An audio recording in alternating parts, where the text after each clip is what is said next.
Maybe we just start.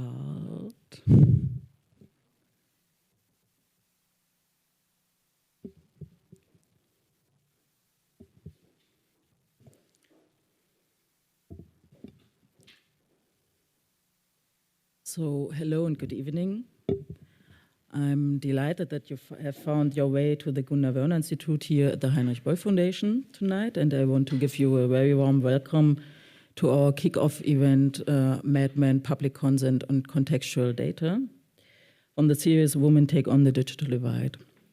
My name is Francesca Schmidt. I'm the Senior Program Officer for Feminist Digital Policy in the Gunnar Wörner Institute for Feminism and Gender Democracy here in the Heinrich-Böll Foundation in Berlin.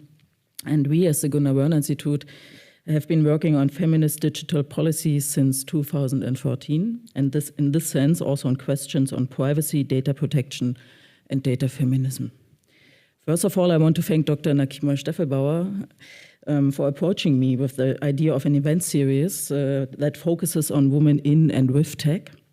We called it Women Take on the Digital Divide, as you just heard. Nakeema is the founder of Frauenloop, a non-profit organization that was founded to expand the number of qualified women entering jobs in the tech industry. Tonight, the focus is on questions of data privacy and how or whether we as users or consumers can protect ourselves against the exploitation and monetization of our data. You may think, what is the actual harm if someone or some corporation knows what I like to buy, wear, eat, or which movie or TV show I enjoy watching?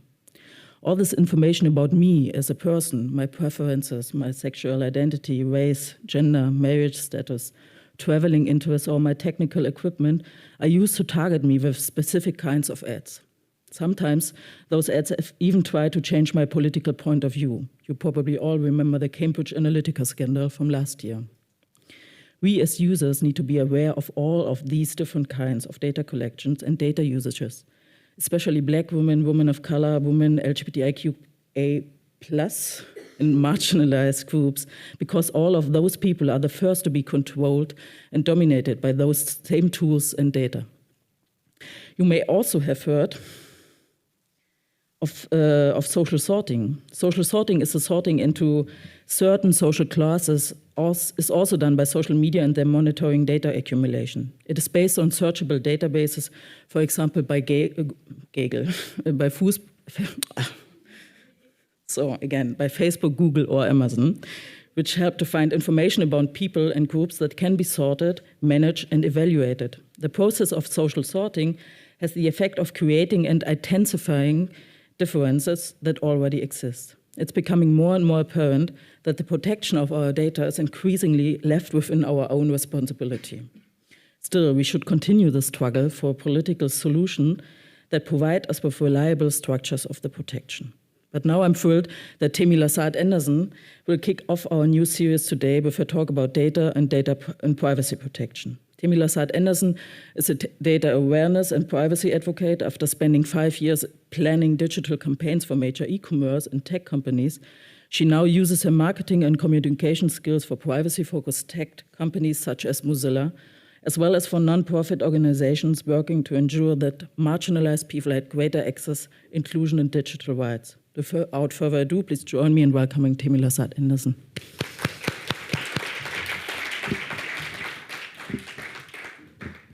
Hello, everybody. Can you hear me? Great. So thank you for that introduction, Francesca. Today, as has been mentioned a few times, we're going to be talking about advertising, data, consent and privacy, activism, as well as a small Q&A at the end. So a bit about me. I'm Temi, and I really love the internet and technology. I spend most of my time online. I make friends on Twitter. I met Nakeema on Twitter. I slid into her DMs and I said, hey, we're both Black women in tech in Berlin. What's going on? I met my partner on Tinder. I'm a true believer of the power of the internet. But as with all things, where there is good, there is bad. And the internet does have both. I'm here to talk about some of the not so good aspects of life online. Because I love the net. I'm really passionate about ensuring the technology that utilizes it helps, not harms. So we have an internet that's safe for everyone. When I was younger, I spent most of my time online. My dad is a developer, so we had the internet almost the moment it was available. I spent a lot of time hanging out online on Zanga, on Neopets, and on Habbo Hotel, a very popular hotel chat website in the UK. And then later on MSN Chat and MSN Messenger. I have always been enchanted by the internet and its ability to connect you to people anywhere in the world. I went to university in Canada, and I studied English and marketing at Queen's University. It's here that I actually first worked in digital advertising. I was a social media manager back in 2008 for the School of Arts and Science, making content for students on Facebook. After I graduated, I knew I wanted to continue working in advertising, and so I decided to work with one of the top digital agencies in the UK. And this is where I started to develop and plan digital ad campaigns, both on mobile and on desktop. And for a number of years, I did this. At one point, my team was responsible for earning eBay, I think just under £1 million in revenue from social media content, so organic and paid social ads alone. But in 2015, after about 5 years in the advertising world, I decided I'd had enough. I was working lots of long hours for really intense clients for not much satisfaction. So I decided to become an independent freelancer. I wanted to work with who I decided I wanted to work with, and I wanted to control what I was doing. I wanted to make sure I was doing something good. At this point, I'd sort of seen too much about the power you can have in terms of online advertising, and I was really uncomfortable with it. So I switched to working in product and engagement strategy for smaller agencies, startups, and tech companies.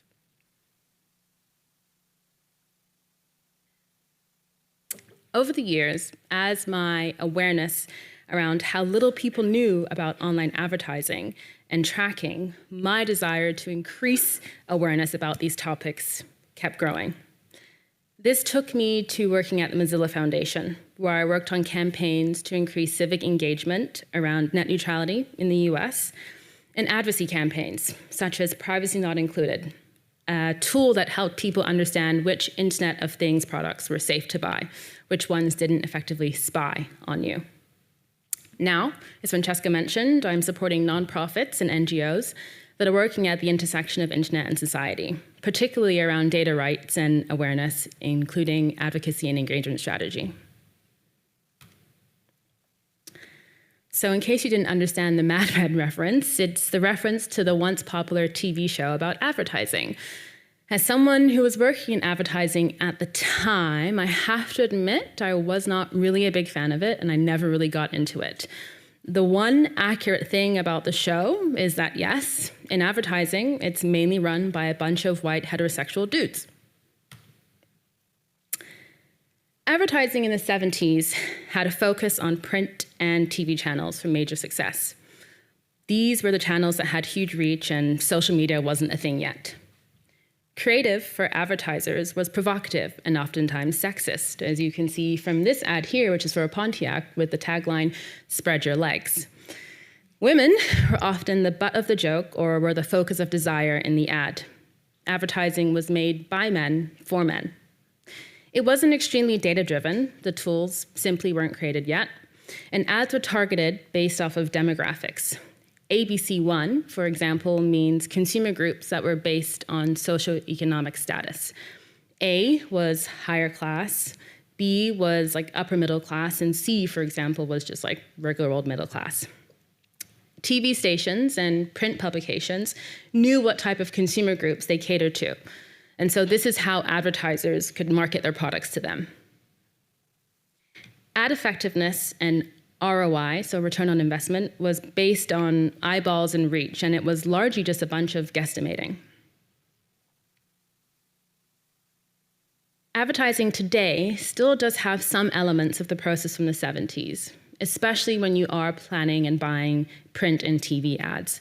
Except now, we have ad tech and we have online advertising, where things are much more automatic and much more machine-led.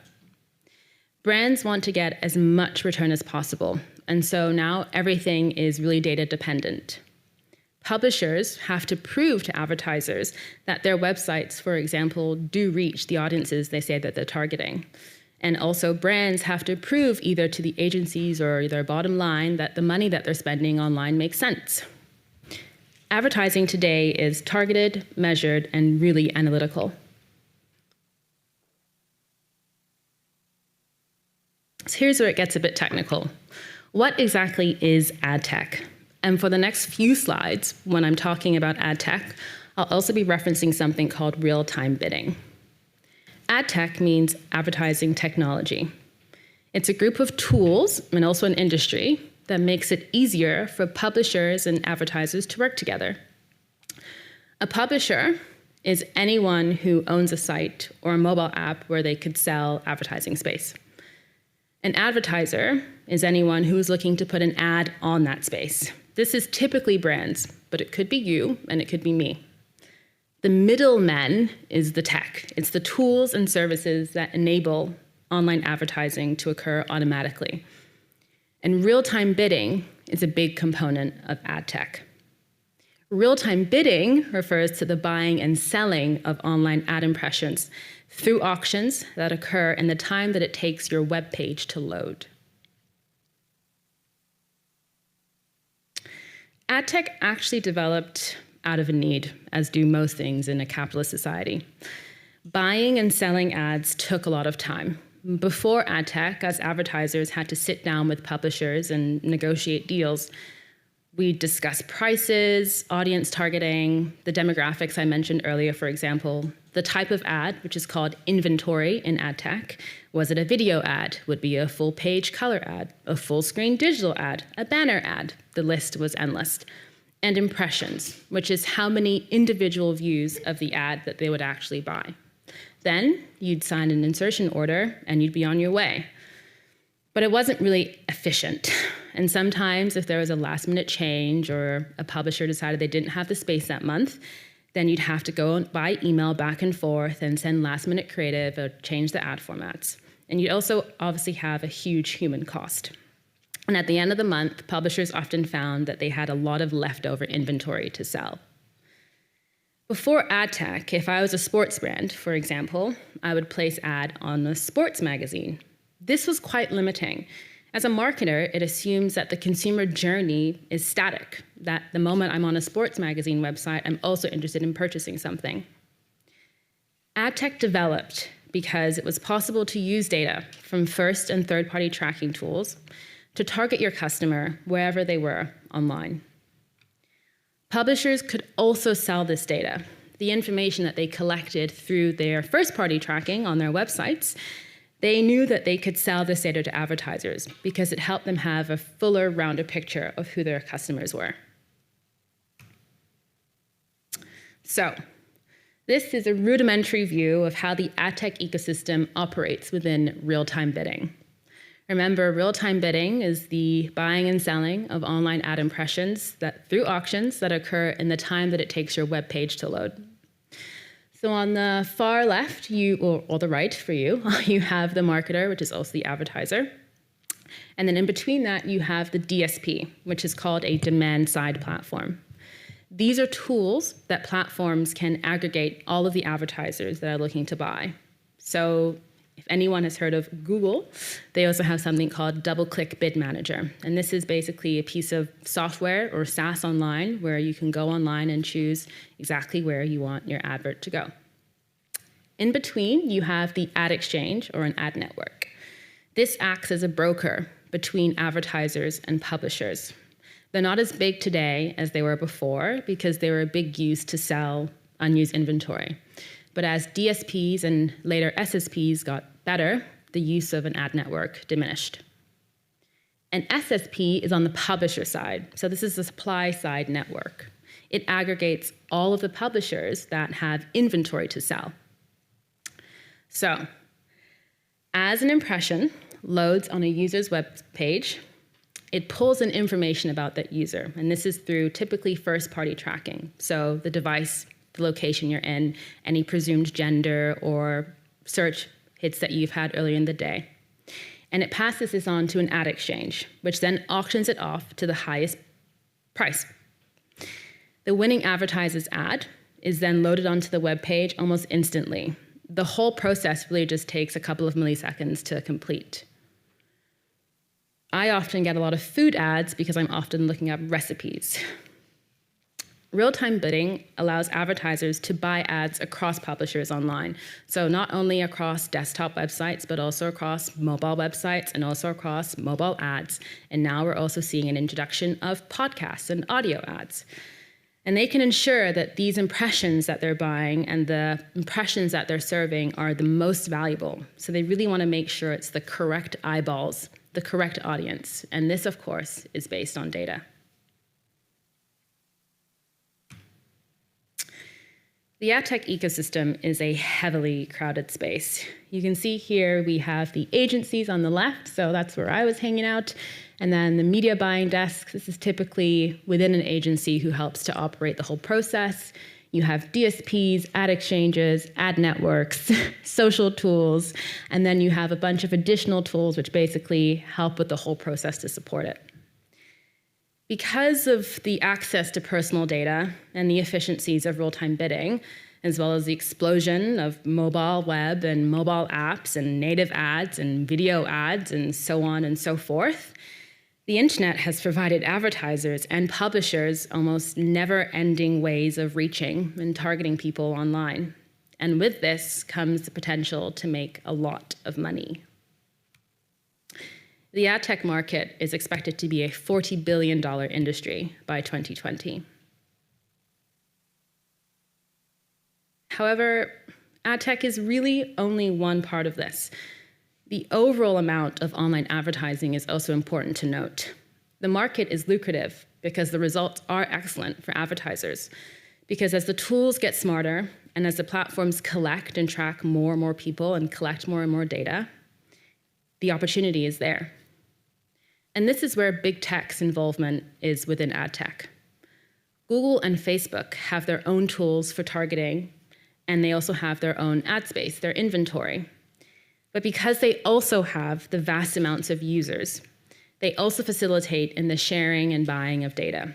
And so it's not really surprising, but it is concerning that this year, it is expected $169 billion will be spent on digital advertising on just these two platforms alone.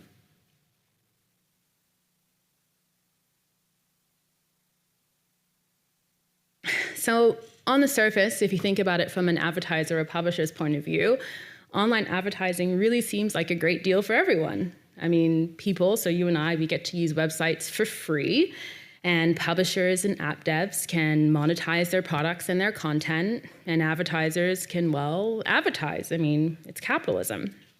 But the past decade has really led to an era of surveillance capitalism, and I don't say that lightly, especially via social media advertisement. Because as we are more open and we add more personal information to these platforms about who we are and what we do, they're collecting that data and they're using it.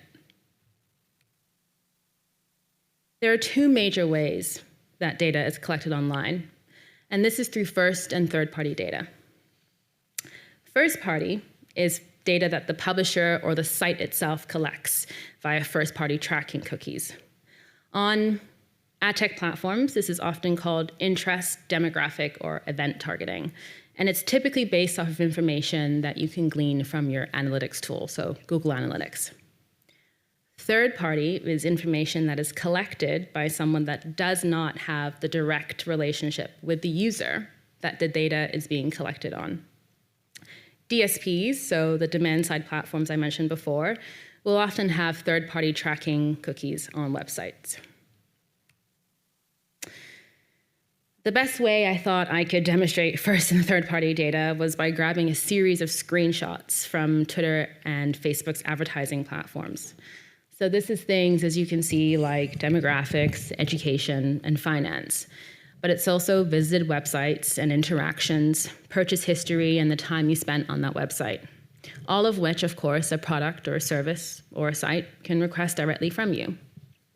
Facebook, however, specifically collects this data from things you're uploading, the posts you write, the friends you're friends with, the photos you upload, the times you check in, the times you travel and tell them that you've checked in. All of these are actually small pieces of data, and it helps Facebook to build an idea of who you are. Third-party data is collected from data brokers and data companies like Axiom, Experian, and Datalogics. Some of you might be confused to see Experian up there. It's probably the most well-known one. It's not only a credit reporting agency, it's also a data company. These are some of the largest in the world. On ad tech platforms, third-party data is often called behavioral data, because it's much more than just the data collected from websites that people have visited and from the devices that people use, and all the products that people have bought. It's all of that, plus indications of how you're living your life. The route you take to work in the morning, the coffee you bought with your phone, the amount of exercise that's recorded on your Fitbit, the value of your house in the neighborhood you live in from the census or your rent. An example I actually found this week was from a Californian DMV, which is the Department of Motor Vehicles, where in the States you go to renew your license. This state service was actually aggregating and selling that personal data, and they were selling it to insurance companies and data brokers and consumer credit reporting agencies. And last year it was revealed that they sold this for $50 million. On Twitter, advertisers can still use this third-party data to target people in their campaigns. I have to admit, on Facebook, this ability is no longer possible, but that's only because after Cambridge Analytica, in order to reduce the backlash, they removed this capability. This example of coupon users, you might be thinking, well, how on earth can they possibly know someone is a coupon user? Well, think about those loyalty cards that you carry in your pocket, maybe to Bio Company, or in the UK, we have Tesco. These coupons are often sent to your home, or in the UK, you get them sent to an online dashboard, so you can apply the coupon directly to your grocery shop online. When you use these coupons, this data, via partnerships that the grocery store has, is being shared with companies like Datalogics.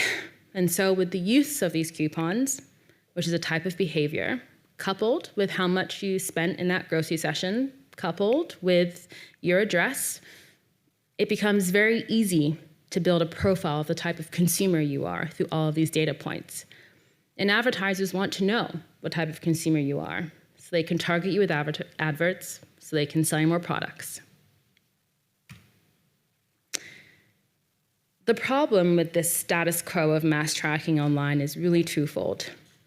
The question is, how can you get consent for this? At the moment, it's pretty impossible. I might have consented, first-party consent, to a grocery store's terms and conditions when I was signing up for my loyalty card. But I didn't consent to them working with those partners that then share my data. I didn't consent to that data then being overlapped and matched with other data from who knows where so that I can be targeted with ads online.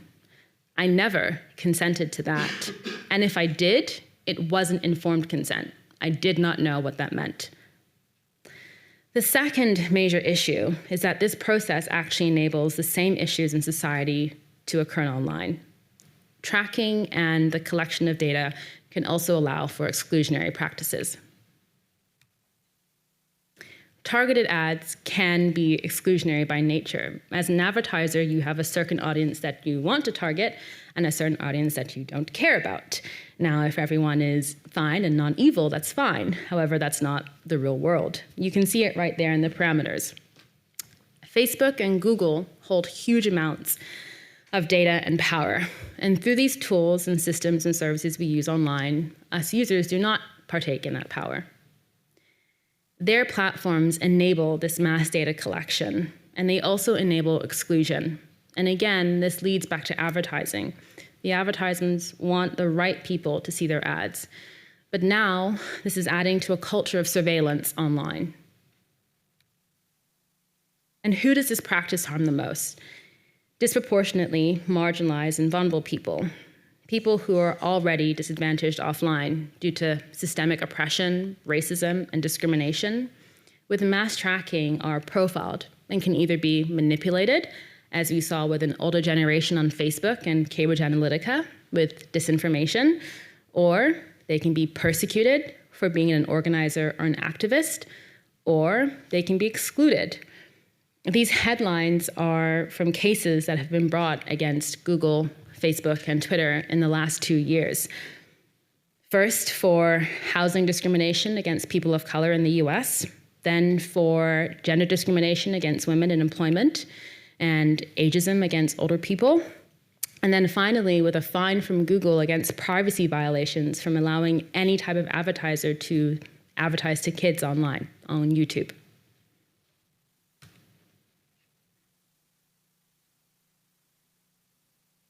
So what really can we do? And how can we ensure that technology helps, not harms? What is it that we need?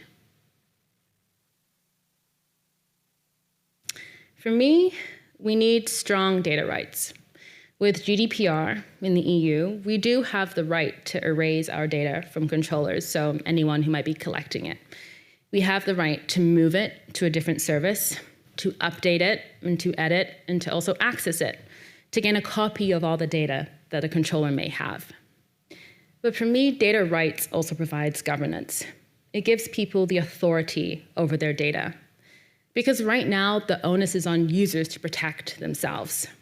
And to do this, it'd be pretty hard. You'd be forced to live completely offline and without using modern technology to avoid being tracked. What strong data rights allow is to retain freedom and agency while still being able to participate in modern society. While GDPR is not perfect, it's a very strong start. But now we need to ensure the compliance of these rules and not just fines. Number 2 is data and privacy literacy. Digital inclusion is ensuring that everybody understands and has access to the internet across geography, language, race, and age. An additional step for me is to ensure that everyone understands how these systems of surveillance could impact them. We can't leave it only to the media to announce when there has been yet another breach. Education is a step to empowerment, which also leads us to number 3, opting out as a form of protest. Civic engagement, getting people to sign petitions, to call their members of European Parliament or members of Parliament, and to protest overall, becomes a lower barrier when there is a level of collective understanding. This doesn't just impact tech folk. We all really have to come together to demand change. In the US, they are introducing biometric check-in at airports, facial scanning. This is a form of data collection. One way you can opt out as a form of protest is to fight against what seems commonplace, but is also additional forms of surveillance. Did you know that you could opt out of the physical scanners on the left? Well, you can. But also think of your privilege when you do this. Me? I absolutely do not at any Berlin airport because I'm a Black woman and I'm also an immigrant and my command of German is not perfect. I'm also always, when traveling alone, one of the 4 or 5 brown people who are pulled aside and double-checked and questioned about my passport and my plans and what I'm doing in Germany. So no, I don't choose to opt out. But if you benefit from white privilege, please do, and do so often. Number 4, tech media. We need to stop with the sensationalism. Tech media is still media after all, and their metrics are shares, clicks, and engagement. So sometimes it's easier to sensationalize. Hyperbole does get people talking. For example, I had really high hopes about the Great Hack documentary. But as I was watching, I realized that most of it was a misinformed take on disinformation. It actually kind of read like a PR reel for Cambridge Analytica. But I work in tech, and so I can, and I do, take a critical lens. But many people who don't work in tech won't do this. When things are sensationalized, it does create fear. And fear often impedes our ability to do or change something. Number 5, removing yourself from big tech. And this is also steeped in privilege. If you have opportunities to change your browser, if you have different opportunities to get online and you're not using Facebook's internet service, which some people in India believe is actually the internet in itself, then you have the opportunity to remove yourself from big tech. We can choose more ethical options using open source technology and strong encryption, those that have privacy baked in rather. Firefox, the browser, and I think is now the only browser that blocks third-party tracking cookies by default. This is important. If you work in tech, or even if you don't, you do have a voice. And together we can ensure that we're not building additional types of surveillance into the web. And together we can make the web one for everyone. Thank you.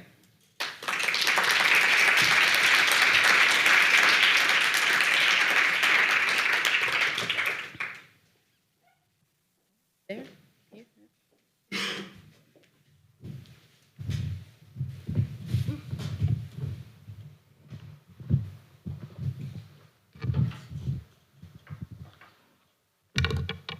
I think these are on. Is it on? Yeah, okay. Great. Thank you very much for that talk. That was really, I think, an illuminating view of what's happening behind the scenes, and also some of the information that for many people is news in terms of the companies and the processes behind which ad tech is conducted since quite a while, actually. But I wanted to start off with a few questions before opening it up to broader questions from the audience. I was struck by two things that you said at the beginning, where you talked about some of the not so good aspects of technology that define the tech experience for you nowadays, and the idea of being connected to everyone in the world. One of the things that you pointed out early in your talk was that advertising was made once upon a time by men and for men. Has that changed?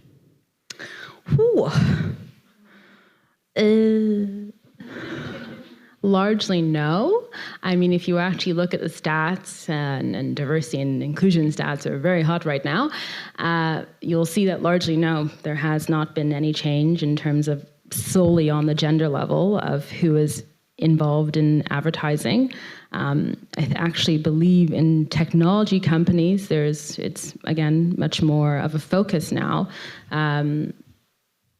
So no, no, it really hasn't changed. As a follow-up, if it hasn't changed, and in addition to the largely male focus and kind of engendering of this industry, you have targeting that is increasingly pinpointed to groups, subgroups, specific flavors of different groups. Why is that bad? Why is it bad? So the targeting is on the right, and then you have to think about the creative. And so with ad tech, the targeting is often coming from, you would get like a creative brief. You'd get a brief from a client that says, oh, our target market is like well-to-do men in their 30s. So it's really about, for me, the creative. What is that representation looking like? What is that story they're saying in that advertising? What are they actually trying to convey? The bad comes from the signals and little like crumbs of data we're all leaving everywhere, online and offline. And so the combination of two can be quite insidious. Isn't there a push to get more, along with more granular data, a more realistic picture of the people that you're trying to target and sell to? Again, it's kind of this thing where it's like, okay, well, we'll let ad tech do its thing, and then it can serve the ad to the correct person, but you do have a separation where that representation and that understanding. So not only is the advertising agency world majority men, it's majority white men, and so you have a minority building and developing creative for a majority online.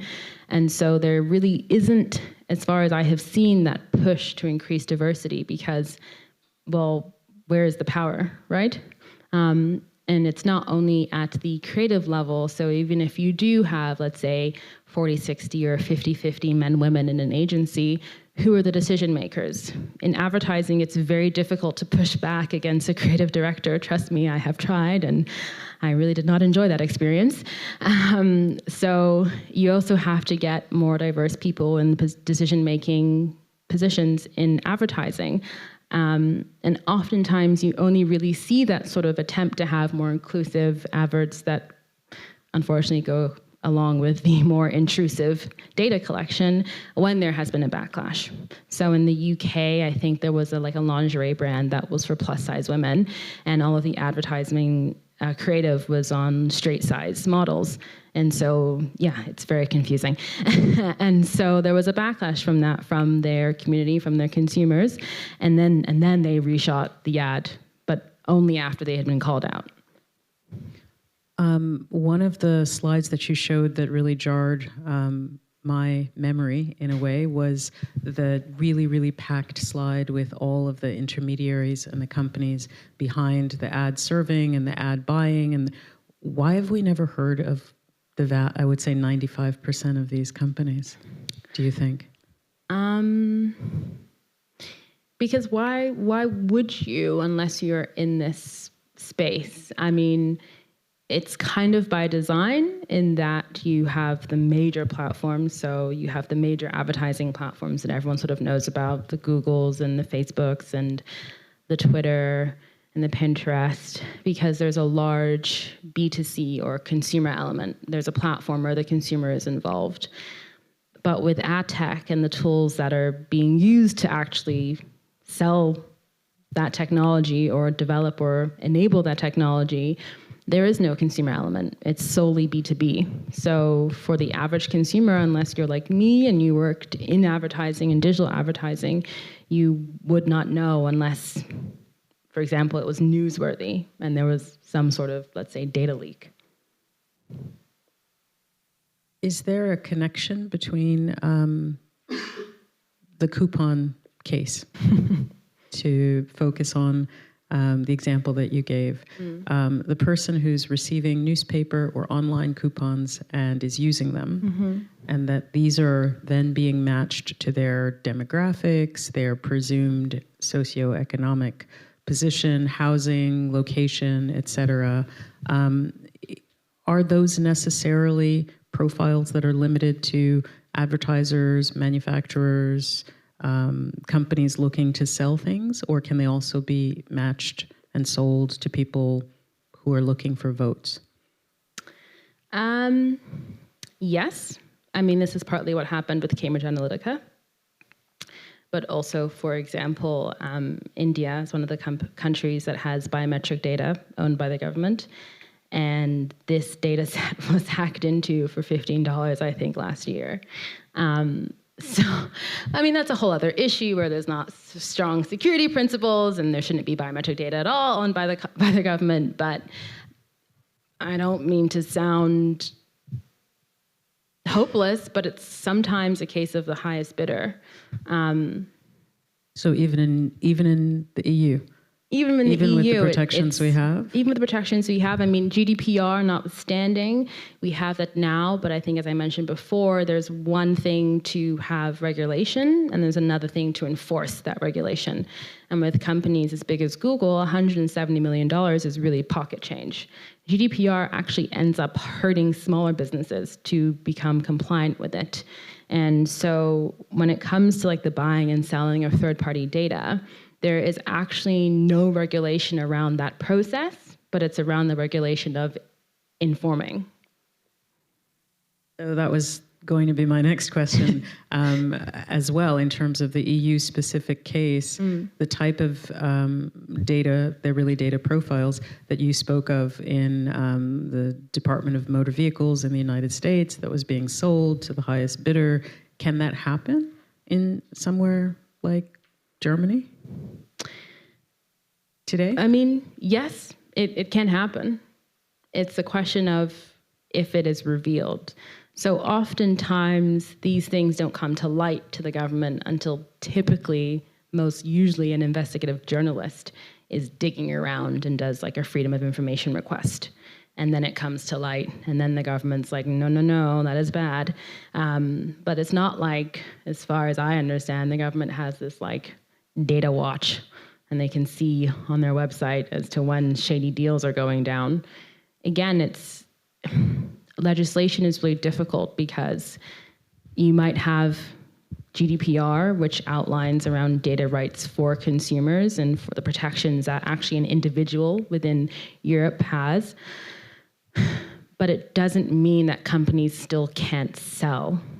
And this is why I mentioned that GDPR is not perfect, but it's at least something we have. So, for example, what GDPR forced, and I'm sure you all felt it, was everyone sending you emails being like, can we still have your email address, please? Please stick here, because they had to have informed consent. You had to have double opt-in to say, yes, I wanted to sign up to this newsletter, and yes, you can have my email. But it's really difficult, even for on the governmental level, to retroactively then make sure that every company that has ever collected any piece of data has also ensured they got double opt-in and informed consent.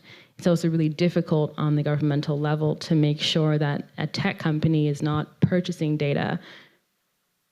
In Canada, I think this week it was also revealed that there was a Canadian company or a US company called AIQ who also received the data sets from Cambridge Analytica, and that just came out today, or this week rather. And Cambridge Analytica, the whole thing was, 2016, 2017? So there's a bit of a lag. There's a bit of a lag on this. I'm going to open it up to questions in a moment, but I wanted to, before doing that, ask you about the case that you mentioned regarding biometrics and travel. I've seen that myself. It's not only in the US, it's also something that may soon come to the UK. The biometric passports that were recently issued for UK nationals that have lots of problems, among them poor performance with different demographics. It just raises again the question of how the line is drawn in the EU context with personal data and who can use it and for what. Are there any GDPR provisions for biometric data? With GDPR, as far as I know, there's no specific provisions for biometric data. They specifically outline personal data, which is any personable identifying information that can be linked to someone. And so you could argue your face could be linked to your person and or your thumbprint. But with biometrics and passport scanning and those awful passport scanning gates, or those facial scanning gates that you also are now getting in the UK, the UK is already trialing this with facial recognition on the streets of London, despite the success rate, I think, being lower than like 5%. This isn't only a data protection issue. For me, this becomes a citizens' rights, a human rights issue. Why do I need to be profiled by the police as I'm walking on the street? In fact, a few months ago, a man in the UK objected as he was walking down the street, and he said to the police, "Why? What is happening?" They said, "Oh, we're trialing facial recognition," and he put his scarf over his face, and then he was fined £90 because he said he was not complying. And so at which point does it become only data rights? And which point does it become coercion or governmental overreach or police overreach? And when does the consumer and the individual get to protest? When do we get involved in these discussions that are being made? Oftentimes we don't. Again, we only find out about these issues or these causes when there is news about it. So right now, GDPR is not enough when it comes to surveillance capitalism. GDPR is sort of enough when it comes to having sort of like a basic bill of rights around data. But because of the invention of, well, not the invention, but the desire to use AI in everything and the desire to also cut costs where it's possible, surveillance capitalism is becoming a very, let's say, attractive method of speeding things up, but also being able to have accurate information on who someone is. Last question about you. It seems like you've kind of moved from increasing distaste with advertising as a means to sell stuff, target people and sell stuff to subgroups, profiles, to a real disgust for what seems like incredible business and governmental overreach. Mm-hmm. At what point for you did the two become connected? What point did you realize that this was not just a matter of lawlessness online in selling clothes or shoes or sporting gear to hapless internet browsers, but something else? I don't know the exact point, but two things come into mind. One, I think I mentioned the figure that my team was able to drive for eBay, just under £1 million solely from social media content.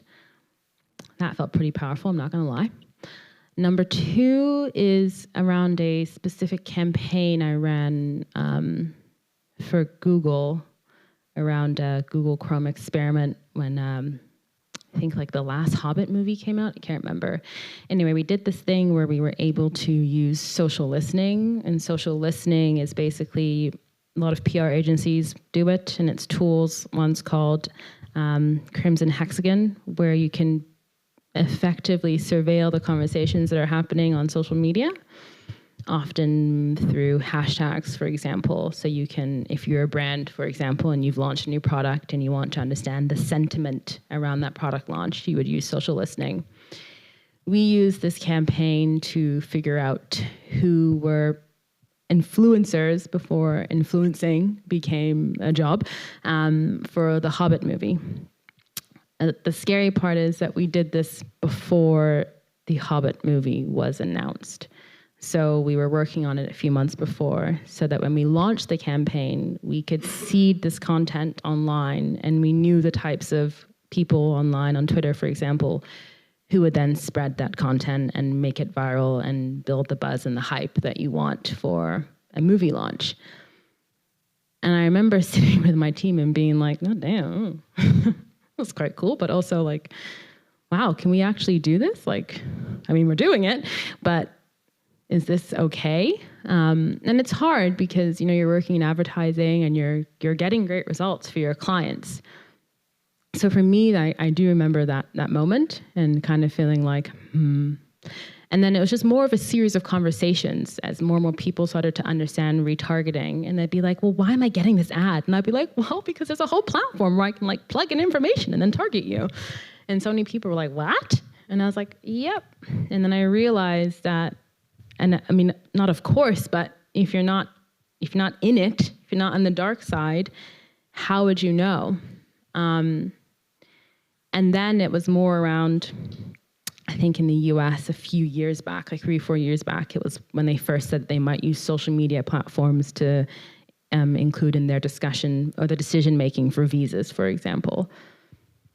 And I wasn't working in advertising then, but I was starting to think about where I wanted to spend my time and which clients I wanted to work with and where I wanted to utilize my skills for good. And yeah, the whole thing, I just didn't really want to be involved in not only just making money for some huge corporation, just sort of like a cog in the wheel, but I also wanted to feel good about the work I was doing. And increasingly, as the collective awareness about ad blocking, for example, grew, I found it harder to talk about the fact that I worked in advertising. All right. Yeah.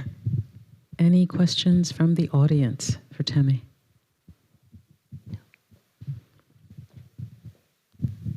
Thank you. First of all, that was a great presentation. I really enjoyed it.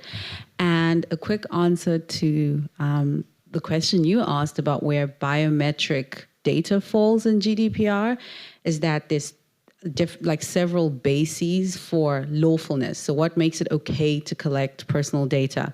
One of them is consent, which was, I guess, what the presentation was about.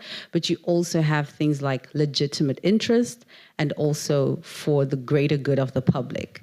So that is actually a basis of lawfulness. And those two things are very debatable. So when you're standing at the airport, can you make the argument that, no, this is not actually legitimate interest? No, you can't. So I guess that's why it's possible for like the Indian government or any government in the EU to potentially collect this biometric data.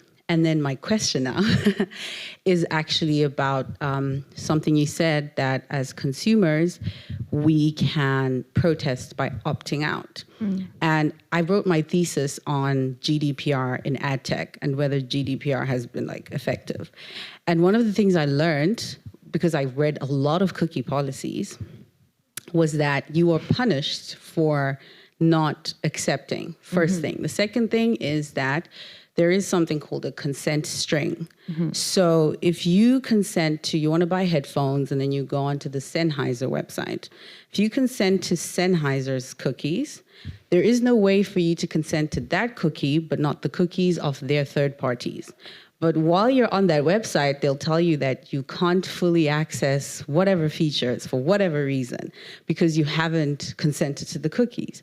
So it's like this, I don't know, this hamster wheel. Yeah, hamster wheel where can I actually opt out? Even if I'm willing to, can I actually do it?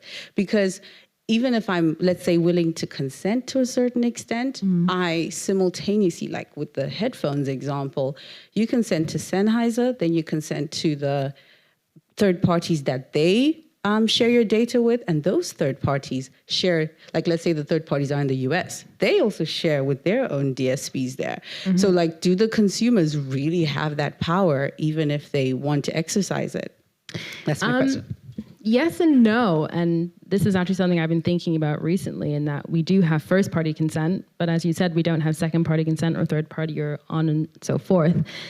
And so for me, opting out is sort of linked to that physical opt out where you can, and sort of calling out shady behavior or unnecessary behaviors. Also, as a person in tech, I'm also calling out the use of Google Analytics. There are more privacy friendly alternatives.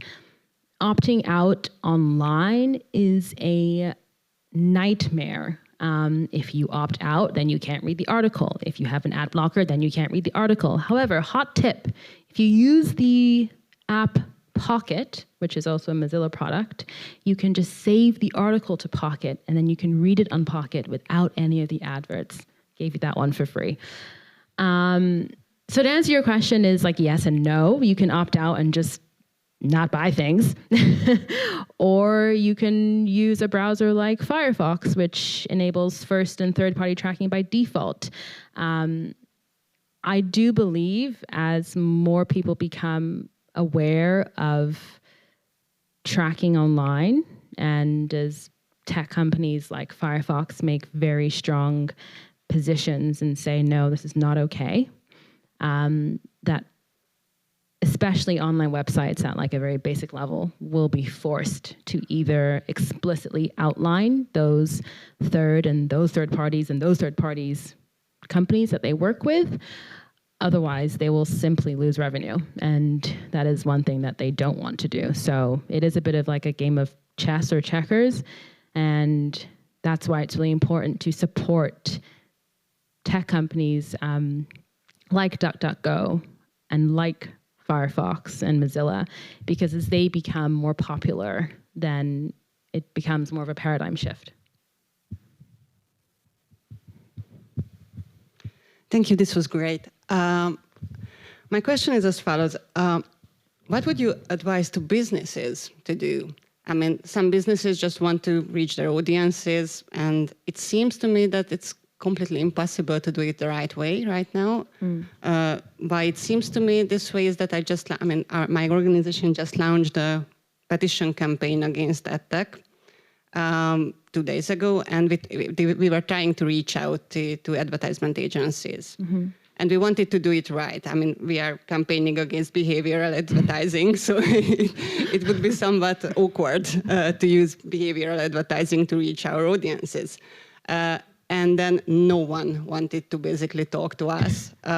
We wanted to have contextual advertising, so like crawling with artificial intelligence, the articles, and then have those. It's just not possible. So what would you recommend to businesses like ours? I don't think it's impossible, but it does take more work. And what it really just means is to just build a more direct relationship with your customer and to trust that if your customer truly finds your information or your content valuable, then they will not like reach out to you, but they will stick with you. And so I think I mentioned about, pushing back against the use of Google Analytics, for example. There are other ways to develop an audience online, and not only are there other ways to develop an audience online. So let's say you want to do an email marketing campaign. One of the most popular email tools is MailChimp, but MailChimp actually has its own third-party cookie. It's never ending. And even if you go into your back end and you say, okay, no, I don't want any tracking pixels to be included in, say, any images or links that I build into my email, you actually can't, as like the business, opt out of that until you talk to MailChimp and say, hey, we actually don't want to use any tracking. And then they look at you like they're confused. And I mention this because there is a new type of media organization called the Markup, which was led by Julia Angwin. She's an incredible investigative journalist, and you should all follow her on Twitter. And she was complaining about this. And she also had your question, how, as a business, can I connect with and talk to my customers or my audience without even inadvertently tracking them? And again, I want to go back to the point I made where there are alternatives, but as with anything online, if there's not enough users or purchasers or customers, then that alternative will be more expensive because the cheaper alternative is the not so good alternative. So for you, I would say, look at what is absolutely necessary. Of course, if you have a website or a petition, you need to collect some sort of data. But think about how you can collect that ethically and how you can actually have informed consent. I don't think that there's anything actually wrong with advertising, believe it or not. I did work in the industry for 5 years. What I don't agree with is the lack of transparency around what's actually going on. And with the internet, I mean, there's no such thing as a free lunch, but it does enable us to use these services for free. Like I spend so much time on Twitter. If I had to pay for it, I'd be very concerned for my bank account. So I think it's really about putting the customer and the user first, and then also being transparent and also looking at internally at your business and saying, okay, what are we sort of just following the status quo and saying, well, everyone collects first name and last name and email address and address, and then we want to like be able to understand what part of the website they thought was interesting so we can retarget them and follow up with them on email. But think about if that's actually necessary for the business you're trying to build. And also for you, if you're also talking about petitioning against ad tech, think about the values that you're trying to put out there.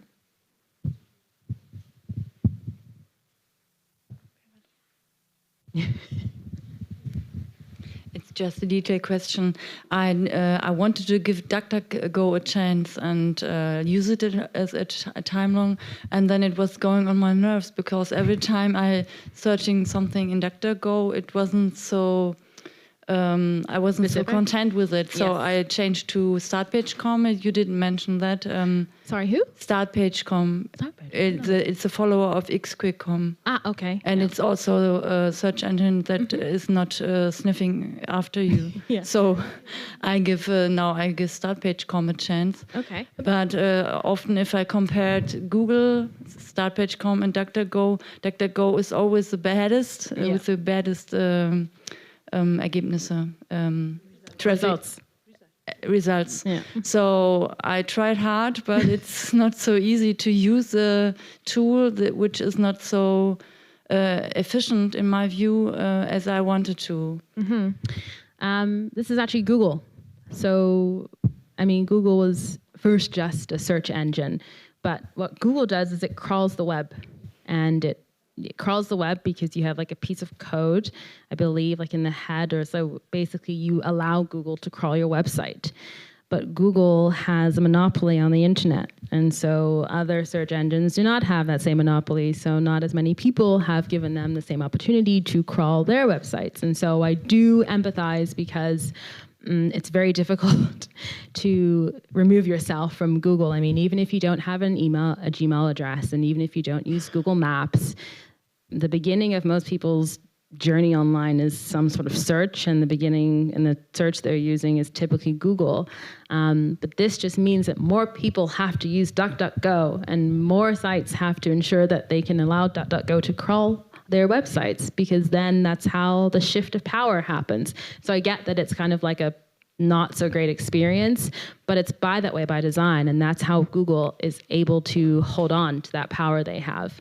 But DuckDuckGo is actually the only search engine that has been able to take market share away from Google search. Microsoft Bing was not able to do that, and they have much bigger pockets. So this just shows that they're a fighter. On that note, Jack Dorsey actually did a shout out this week, a few days ago. He's the CEO of Twitter and Square. And the entertaining tweet that I read was someone saying, gee, this CEO of a really powerful company is not powerful enough to say Google sucks. So instead, his tweet says, give DuckDuckGo a try. I use it. The mobile is great. It's getting better all the time. I mean, that's literally what he tweeted out of nowhere. Yeah. Hi, Hello. thank you so much for your talk. It was really great. But I was wondering if you could say a few more words about what you mentioned, that the ads also influence political opinions more and more. So also I think that's probably something that changed, that ads used to be really like about consuming, and now like the line between like really ads wanting people to consume something and ads or like some sort of things that we see in the net that want to influence actually our opinions, that line kind of like gets more difficult to see. And I was just wondering if you could elaborate a bit on that, if you Sure. And so it's not only ads, that's a good point, it's also content online.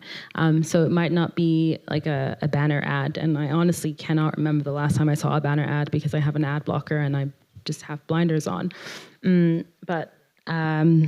So for example, in the UK, we are going into yet another election around Brexit. I'm English, so I really can't bear it. And one of the data analysts for Cambridge Analytica is still Cambridge Analytica-ing for the upcoming election. And when it comes to the manipulation or the persuasiveness of content, for example, it's not only about, let's say, an explicit Tory bad, Labour good. It's about splitting the vote, for example. And so this week it was revealed that this man, who still is able to create businesses online, was creating Green Party adverts saying, vote Green. But he was doing this in constituencies where he knew that if they did vote Green, it would go to a Labour MP. And so when it comes to manipulation, you have the type of content that it is. It might not be so explicit, coupled with the ability to target specific communities. So geographically, for example.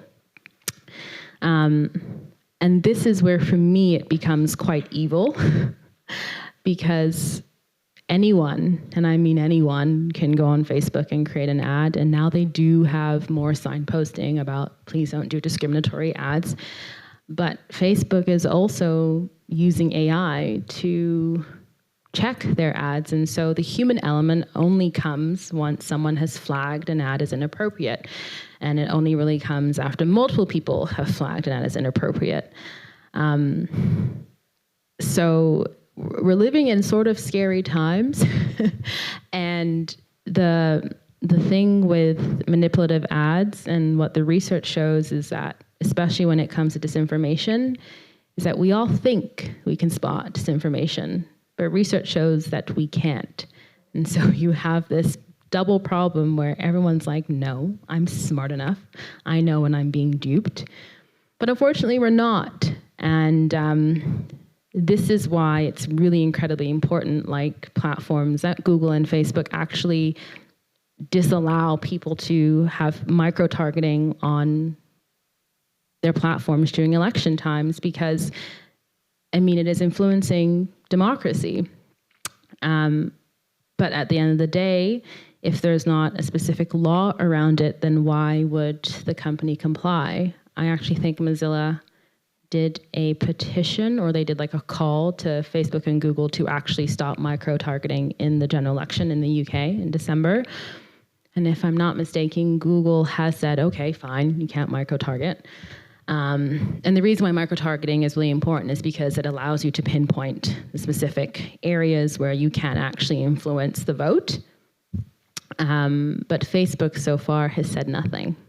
Twitter has said, okay, fine, we won't allow micro-targeting. In fact, I think Twitter actually said we won't allow any advertising for political elections. However, I think it's only in the US and the EU. So what does that say about how they view democracy and governments elsewhere?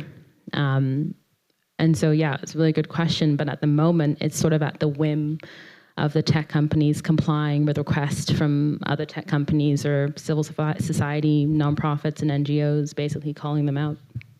And I had a question about other types of targeting.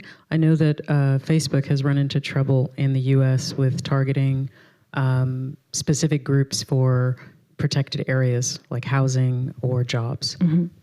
I don't know if they have run into similar difficulties in the EU if, for instance, I wanted to advertise a job opening or a housing opportunity, series of housing units, and I targeted only people of a certain age group, certain regional location, and or whatever other descriptors, because they're all there. Would that be illegal? Is that still possible as far as you're aware in the EU? Most of those, I think I had a few of the, headlines about the housing discrimination. Those were US cases. I don't want to say that it's not illegal. Like, illegal requires a law to have been broken. It's not illegal to do an ad, but it is illegal to discriminate, right? Against certain, again, as you said, protected people, or protected rather, groups. That's the word. So in the EU, discriminatory behaviors against, let's say, age or ethnicity, yes, that is illegal. When it happens online, you have the question of, well, whose fault is it?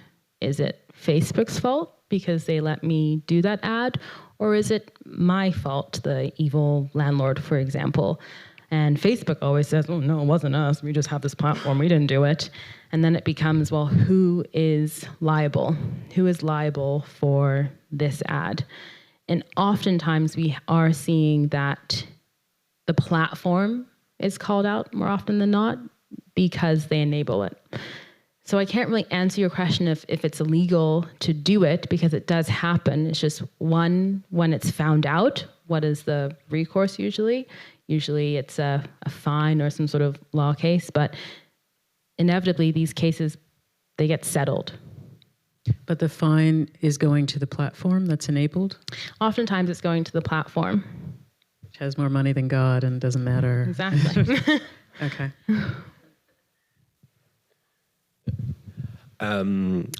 I would like to hear your take on identity management. I see that seems to me like a big new run. We know Facebook login, they were one of the first, but now there are, in all the big platforms, Apple has moved into the field, and there are small things in Germany, Verimi, and I think there's a big run on that.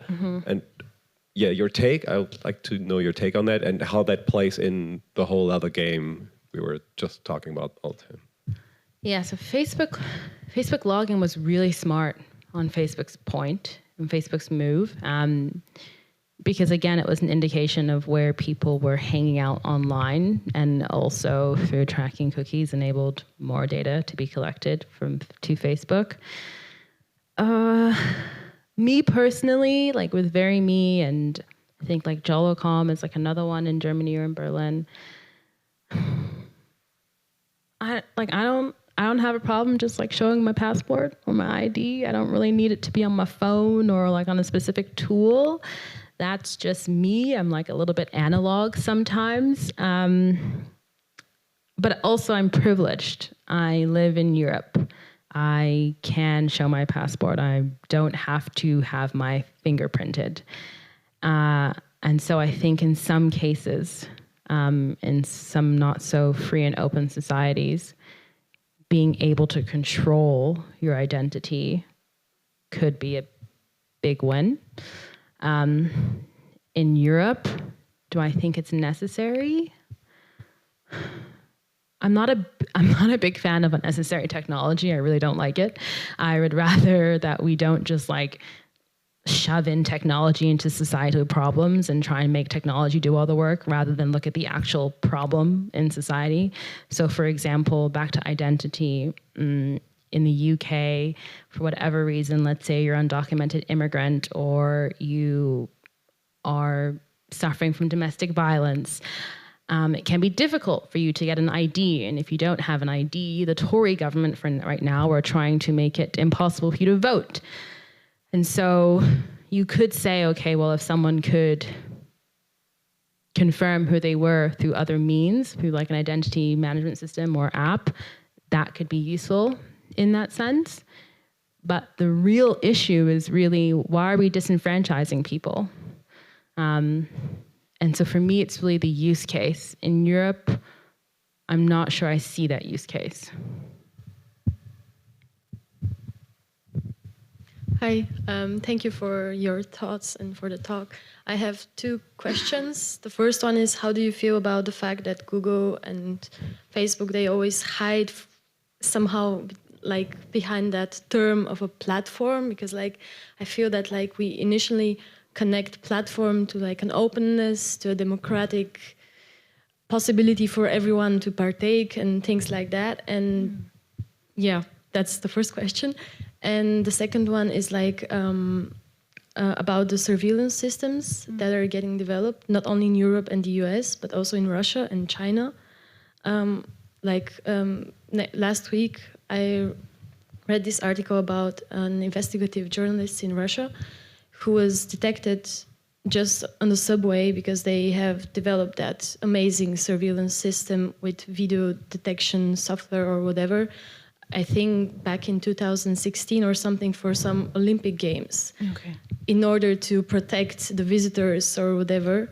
And with that system, they maybe only were able to prevent 100 or 200 criminals for violating the rules of the games or whatever. But after that, they just kept the system active, and now they're developing it more and more. And since those systems and ways exist, how can we be sure that they won't be introduced also in our society?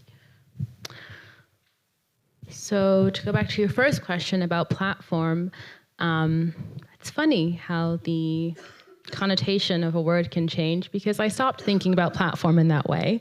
Maybe that's because I've been working in tech for too long. I don't necessarily think that the tech companies like to hide behind the word platform. I think it's oftentimes the people working in tech, we like to categorize things. Is it SaaS? Is it a platform? Is it a mobile app? Is it a native app, for example? I actually think tech companies prefer to be out front and center and say, no, we're Google or we're Facebook or we are Instagram by Facebook, for example. So I think that's a really interesting point in how, at least for me, the connotation of platform and also the actual definition of platform has changed. Their second point about the surveillance tech and how can we ensure that this doesn't encroach into other countries.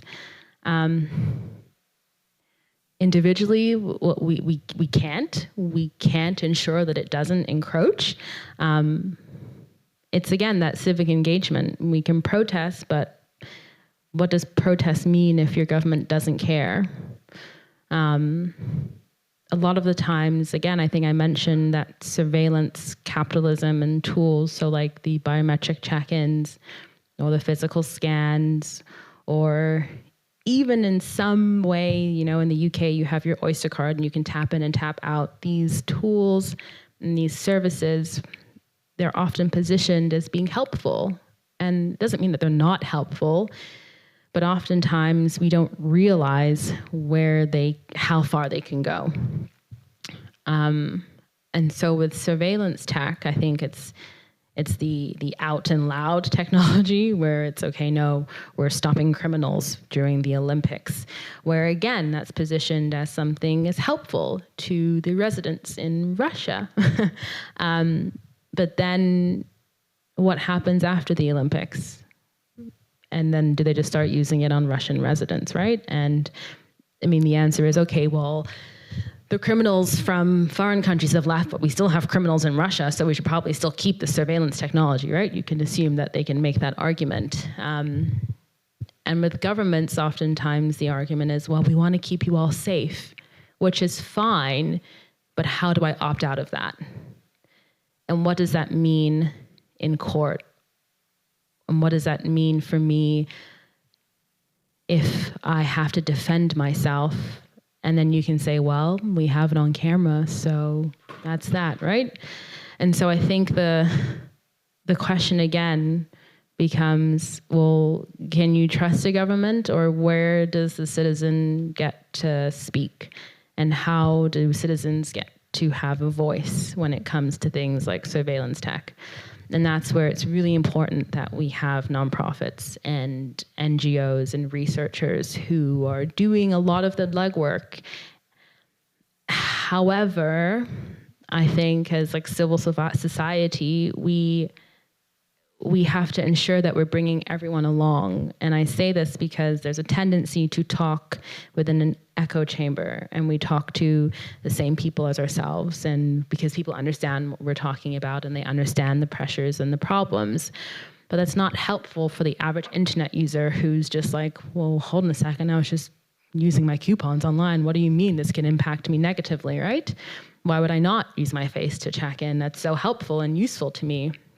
It's not helpful if we don't break down how these seemingly innocuous things can actually be coupled together to form control and surveillance in a government, and how I really can't think of any example where citizens are involved in that decision. I think in the UK, they were having that, the AI use for the passport gate scanners. And civil society said, this is not good. This doesn't work for people of color. And the UK government was like, no, it's fine. We'll still use it anyway. So even people who have power and people who are, in the room are still not being listened to. It's tough. Thank you so much, Temi. Thank you.